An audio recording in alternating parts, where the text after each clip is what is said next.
Simple trick with which you can send your Word document from your laptop to mobile phone or your mobile phone to your laptop. Now this is really simple, so before I teach you guys how to do that, if you're new to our channel, just hit down below and hit the subscribe button so you don't miss out on our future videos.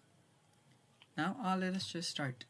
First, what you will need to do is open up your WhatsApp on your PC. So let's just go there, and in your WhatsApp you will have to text yourself.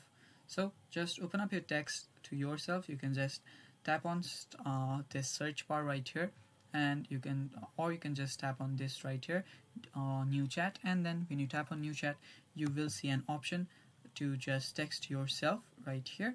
Just tap on it and here you will be presented with this page.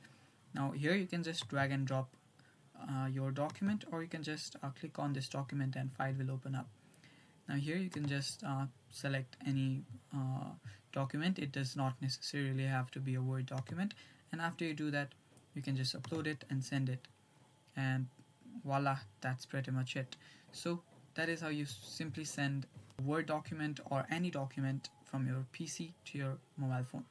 So that is all for the video, guys. For watching. Stay tuned for more videos, and bye bye, take care.